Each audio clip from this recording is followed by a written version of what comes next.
Merci Alain pour cette présentation. Merci à tout le monde d'être venu participer à ce qui s'annonce déjà comme un grand moment pour la pensée africaine, pour la littérature et puis pour la France. Merci donc Alain de représenter, comme on dit. Il n'est guère, à notre connaissance, d'œuvres littéraires de qualité inspirées par l'Afrique noire et écrites en langue française. C'est ce que déclarait Esa Boto, alias Mongo Betty, dans Présence africaine en 1955. Il dressait ensuite un bilan particulièrement navrant, ne faisant confiance à personne pour produire des chefs-d'œuvre, et désavouant tour à tour les journalistes, les intellectuels, les hommes politiques, les économistes et même les poètes. Les seuls dont on pourrait attendre quelque chose seraient, pour l'écrivain camerounais, les romanciers. Mais ce sont aussi, selon lui, ceux qui déçoivent le plus. Pourquoi ? Parce qu'ils sont tous, ou presque, coupables d'une sorte de trahison d'éclair en choisissant de répondre aux attentes du pittoresque plutôt que de pratiquer une littérature réaliste et engagée. Ainsi, pour Mongo Betty, l'Afrique noire n'est représentée en 1955 que par une sous-littérature qu'il nomme littérature rose. Afrique noire, littérature rose, c'est le titre de sa chronique. Et puis, de toute façon, ajoute-t-il, à quoi sert qu'un chef-d'œuvre soit écrit ou publié en 1955 s'il ne sera lu, connu par le public qu'en l'an 2000 ? Mongo Betty était loin de se douter en 1955 que le millénium apporterait une toute autre situation, que les années 50 ouvriraient ce qu'on a appelé l'ère du roman africain, que les textes de Ferdinand Oyono, Samben Ousmane, Yambo Wologem, Cheikh Hamidou Kane s'imposeraient comme des classiques, que des critiques, justement, poseraient la question « qu'est-ce qu'un classique africain ?» que l'on parlerait de champ littéraire africain, que des thèses seraient consacrées à cette littérature, que des chaires seraient octroyées en Amérique, en Afrique, en Asie, en Europe et ici, au collège, à la littérature africaine. Cela dit, la question de Mongo Betty demeure pertinente puisqu'elle renvoie à une préoccupation qui a traversé les siècles et les traditions littéraires, celle du pouvoir de la littérature. Dans ce qui suit, j'en releverai les modalités dans le contexte particulier de l'Afrique et de ses fictions contemporaines. Pour commencer, donc, la fiction africaine a largement contribué à la reconstruction d'une archive. On se souvient que le philosophe congolais Valentin Mudimbe avait parlé de bibliothèque coloniale pour désigner l'ensemble des savoirs qui ont contribué à ce qu'il appelait une invention de l'Afrique. C'est ce qui correspondrait au répertoire orientaliste d'Édouard Saïd. Lors de sa leçon inaugurale, notre hôte Alama Bankou en a largement rendu compte. Il faudrait peut-être alors parler d'une contre-archive, puisque le contre a été une des modalités des écritures postcoloniales, dont un des premiers essais critiques s'intitulait en anglais « The Empire Writes Back ». Je ne sais pas s'il a été traduit, mais on pourrait dire « l'Empire contre-écrit » ou mieux « l'Empire riposte par l'écriture ».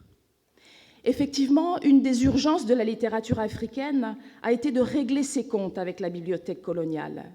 C'est bien ce que l'on entend encore dans le contre de Mœurs au contre-enquête de Kamel Daoud, tout récemment. Le pouvoir de la littérature a donc été de montrer un autre versant, celui d'une Afrique qui pense et qui se pense. Au-delà du repoussoir ou du contrepoint, les écrivains se sont investis dans un travail plus ou moins systématique, notamment sur la mémoire.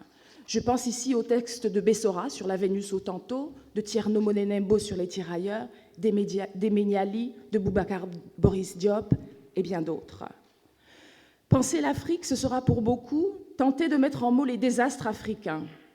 En ce sens, le projet Écrire par devoir de mémoire, en 1998, de Nokinje Danoum, est exemplaire, puisque 4 ans après le génocide, il se donnait comme un véritable défi d'écriture, à un moment où, précisément, la fiction semblait la dernière chose à faire.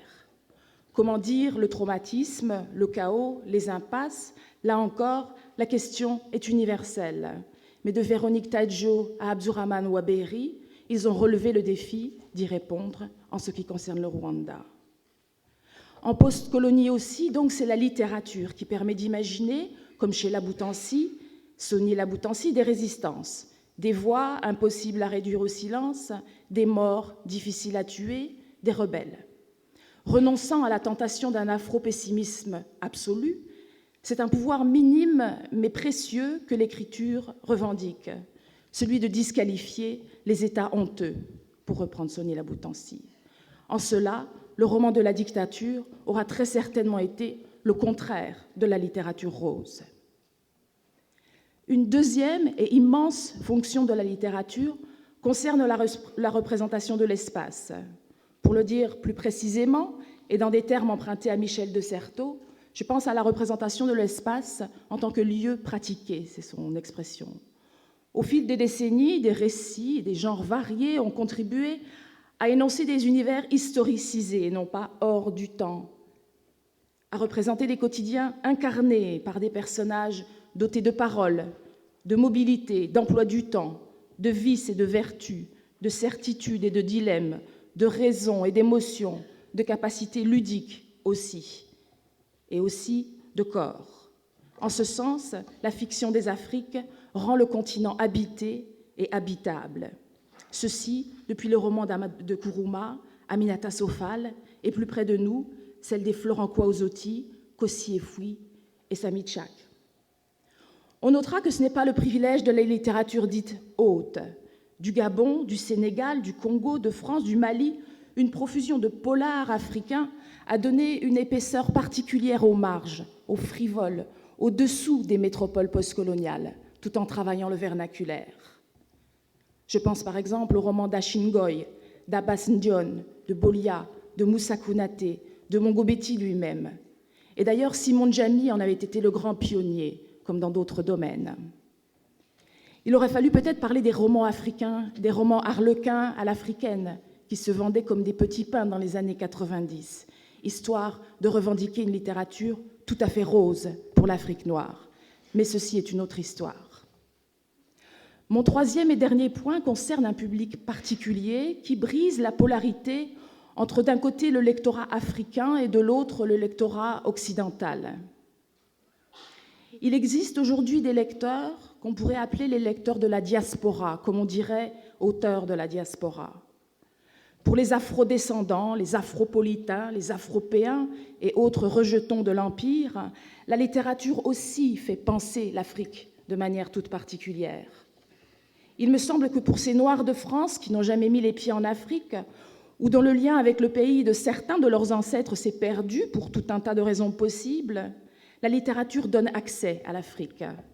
Je dirais même que pour ces chercheurs d'Afrique, pour reprendre le titre d'un roman d'Henri Lopez, ce n'est pas seulement que la fiction imagine le lieu, c'est véritablement qu'elle tient lieu d'origine, elle ravive la filiation, elle pourrait même tenir lieu de retour, là où les retours physiques sont impossibles. Et d'ailleurs, le rôle de la littérature de jeunesse, souvent absente de nos corpus, est ici crucial pour la manière dont elle invite différentes générations à repenser l'Afrique. Qui dit bébé, entre autres, en sait quelque chose. Dans Pourquoi la fiction, Jean-Marie Schaeffer l'explique avec éloquence. Je cite, « La fiction nous donne la possibilité de continuer à enrichir, à remodeler, à réadapter tout au long de notre existence le socle cognitif et affectif originaire, grâce auquel nous avons accédé à notre identité personnelle et à notre être au monde. » Si Samba Diallo, le protagoniste de l'aventure ambiguë, est pour certains d'entre nous inoubliable, ce n'est pas uniquement parce que le roman de Cheikh Hamidou Kane est un chef-d'œuvre. C'est aussi parce que tous ces tiraillements résonnent encore dans les aventures ambiguës du XXIe siècle. Et pour finir, un dernier mot sur la critique.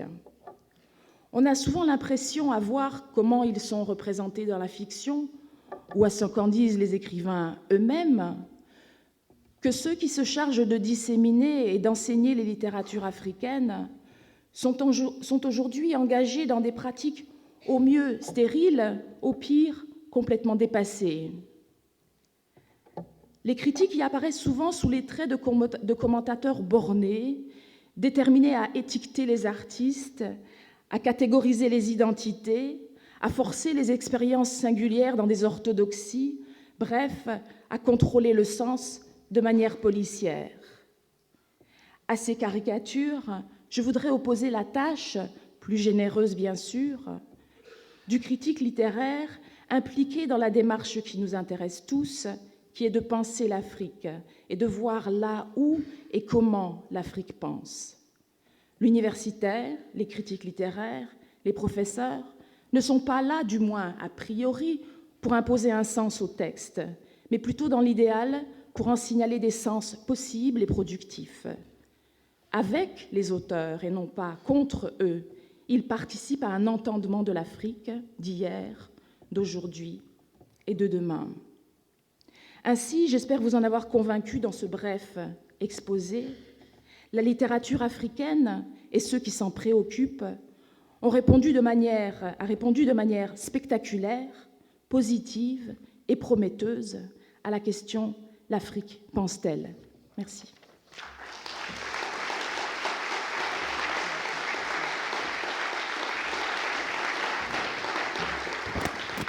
Merci Lydie Modileano. On retient qu'il y a une urgence de régler aussi les comptes avec la bibliothèque coloniale, parce que la fiction, j'aime bien cette expression que je vais garder jalousement, la fiction des Afriques rend le continent habité et habitable. Et qu'il faut aussi que nous repensions notre manière de critiquer, de faire de la critique littéraire sur l'Afrique, et que cette critique ne puisse pas être la gibecière, en quelque sorte, des préjugés. Peut-être aussi votre idée d'une Afrique, d'une littérature qui rendrait l'Afrique habitable, et la même idée qui pourrait traverser le propos de Séverine Kodjo-Granvaux, puisque nous verrons qu'elle va nous parler tout à l'heure du monde, de l'Afrique, comment on peut regarder le monde à travers l'Afrique, et peut-être même l'Afrique à travers le monde. Mais il faudrait que je dise que Séverine Kodjo-Granvaux, comme Souleymane Bachir Ndiaye, est philosophe, rédactrice en chef adjointe à Jeune Afrique. Elle s'occupe notamment des pages culturelles, où elle héberge périodiquement ma petite chronique sur les livres lus et approuvés. Elle est l'auteur de Philosophie africaine, au pluriel, paru chez Présence africaine en 2013, récompensé par le prix Louis Marin de l'Académie des sciences d'outre-mer. Et cet essai revient sur les thématiques et les enjeux qui mobilisent les philosophes africains contemporains, aussi bien dans l'ère francophone que dans l'ère anglophone. C'est une invitation à comprendre que la philosophie n'est pas enfermement dans la culture ou la langue, pour reprendre un peu ce que nous a dit Souleymane tout à l'heure, mais une rencontre et traduction. Séverine Kodjo-Granvaux a également co-dirigé avec Geneviève Koubi l'ouvrage intitulé « Droit et colonisation » paru en 2005 aux éditions Bruylant. Son intervention de ce jour s'intitule « Effet de miroir, penser l'Afrique, penser le monde ». Séverine Kodjo-Granvaux. Merci.